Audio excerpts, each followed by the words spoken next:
Hi, my name is Mike and I am one of the education consultants here at the Profs. And in today's video, I get to answer the question, what universities are best to go to for biomedical sciences in the UK? Now, in general, I need to give a little bit of a disclaimer here.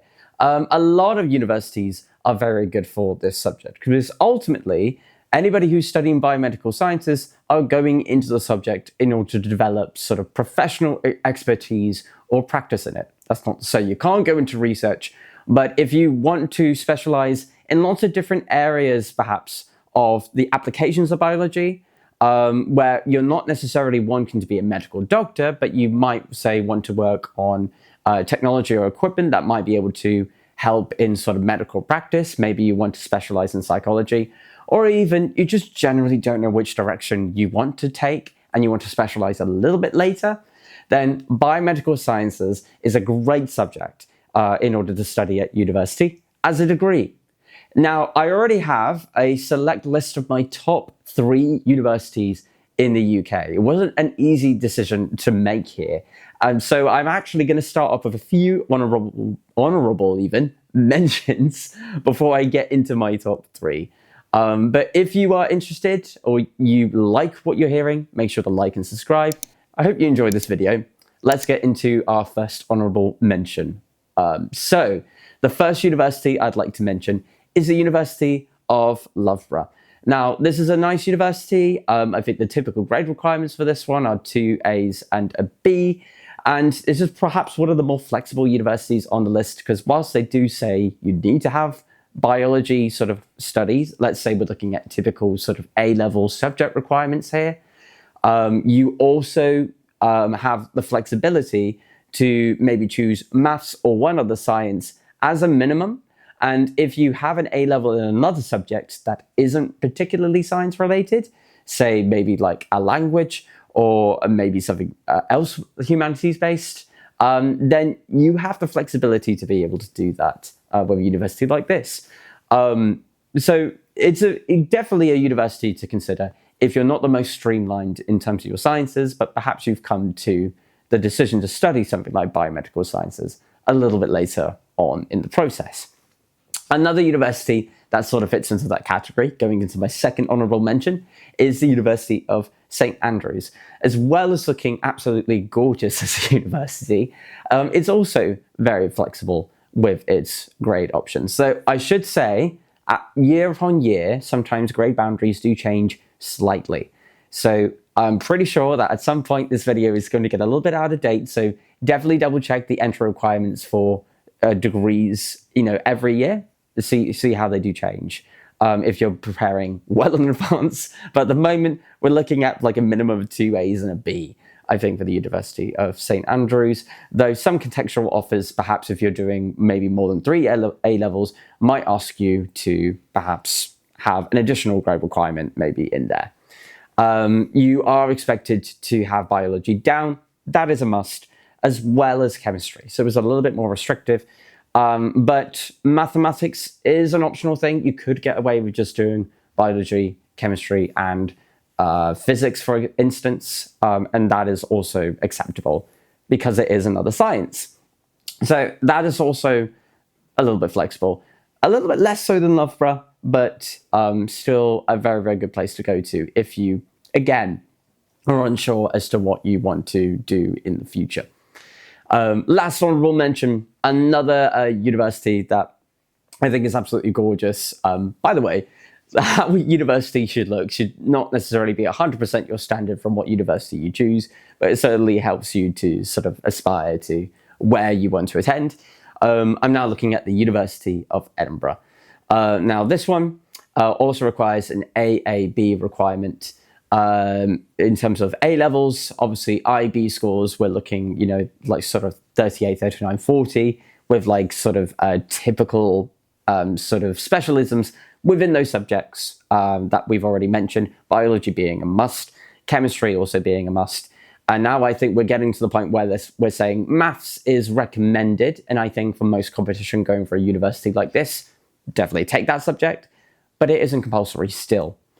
That differs when we get to our top 3 choices. And this wasn't necessarily easy. And I still would say there's quite a lot of universities within the Russell Group, perhaps actually a few based in London with some good associations with local hospitals, that I could have also placed maybe in my top 3 spot.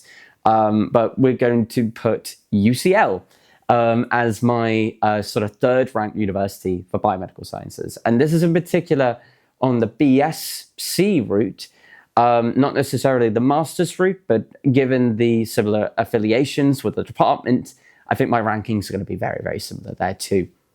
Now with UCL, we are now looking at a minimum of 2 A's in this case. We want biology, that is a must. We want chemistry, that is a must. Maths is also starting to become a must here. You cannot go to a university like UCL without studying mathematics.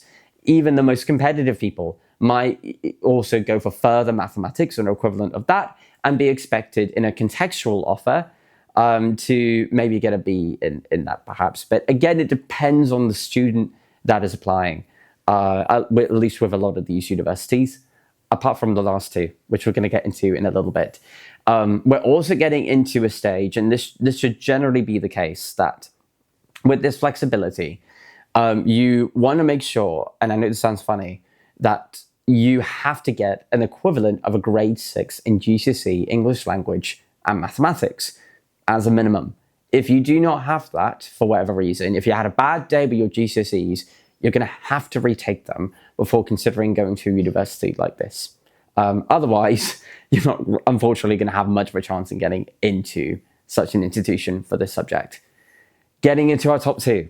No surprise here. This does change, almost every year in terms of where they stand, but I'm going to put down, and I'm very, very sorry for this, I'm going to put Cambridge as my second one.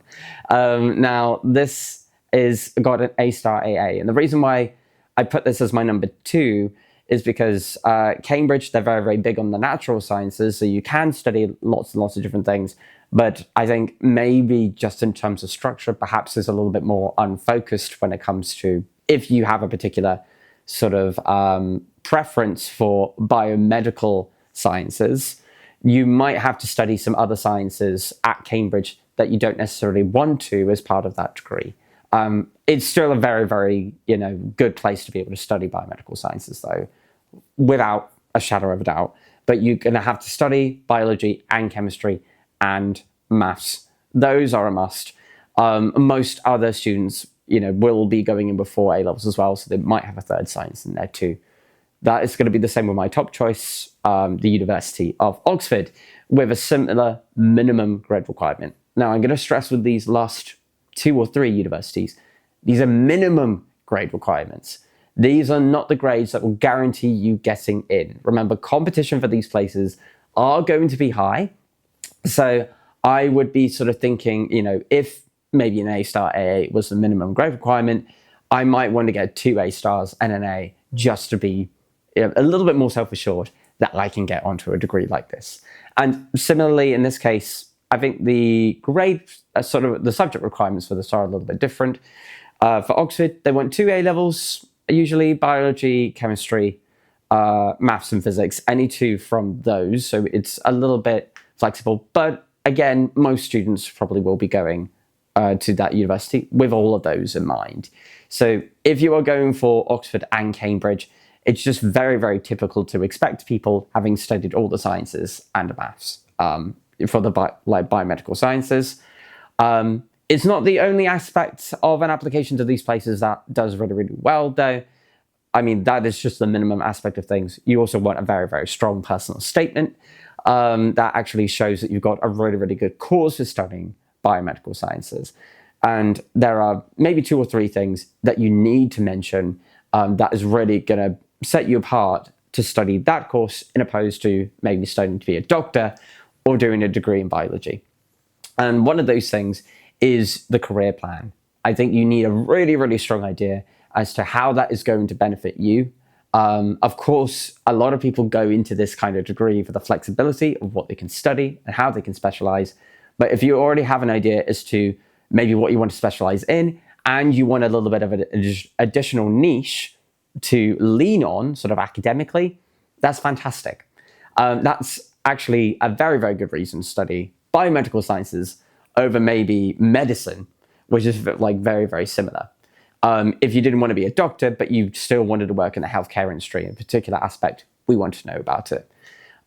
You do want to talk about quantitative ability going to this. We've noted that with every single one of these courses, and this is fairly representative, I think, of the universities that are in the UK, probably the same actually with other countries too. You're going to have to study biology, you're going to have to study maths, I think, for all of these courses. Chemistry is sometimes interchangeable. However, if you want to specialize in biochemistry, and you make that very, very clear, you are going to have a more sort of believable narrative as part of your personal statement if you're also studying chemistry too. And the third thing with that, because it is so competitive, we are not necessarily looking, even though the second question of the new UCAS personal statement asks about this. And if you're interested in understanding more about the new UCAS system, take a look at this video here, and there'll be more information with that. But remember, the second question asks about what studies you've done in order to prepare you for this course. And a lot of people will fall into the trap of talking about each A-level specifically and why it matters, why it's really important for their application in total. You don't really want to be resting on your school studies too much, but you do want to be talking about independent research projects. You do want to be talking about competitions that you've taken part in. You do want to be talking about academic books that you've read. So just to really set you apart from the rest of the crowd, make sure you remember these top tips, and hopefully you should be absolutely fine in preparing for a degree in biomedical sciences.